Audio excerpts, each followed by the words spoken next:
مکانی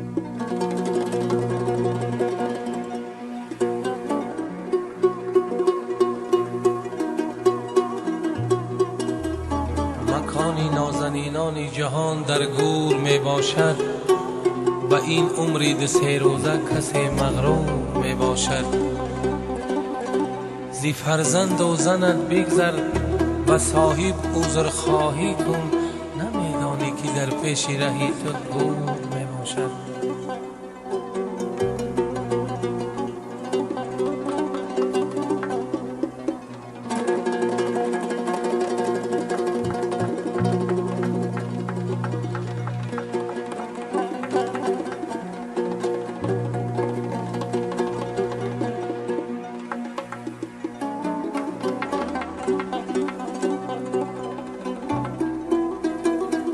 مکانی نازنینانی جهان در گور می باشد، به این عمری 2-3 روزه کسی مغرور می باشد.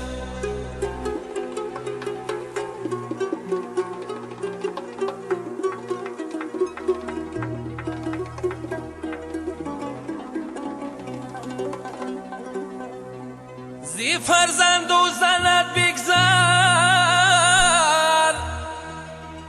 و صاحب عذر خواهی کن، نمیدانی که در پیشی رهی تو گور می باشد.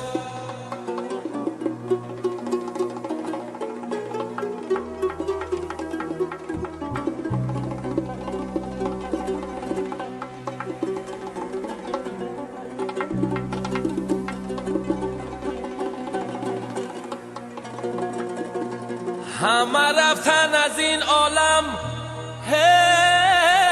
مدار نیست ای جامی، تنه در زیر خاک آخیر خوراکی مور می باشد.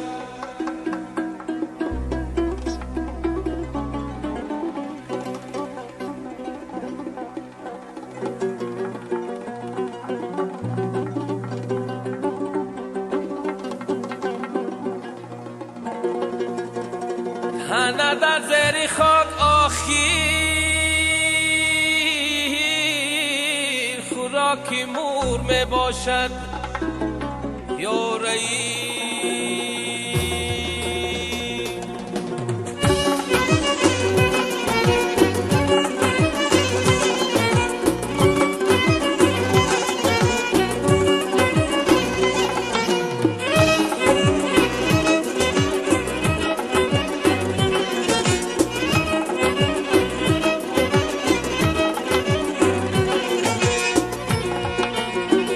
سحر خیزو بیا دی دوستیت فریاد کن، هر سحر خیزو بیا دی دوستیت فریاد کن، خانه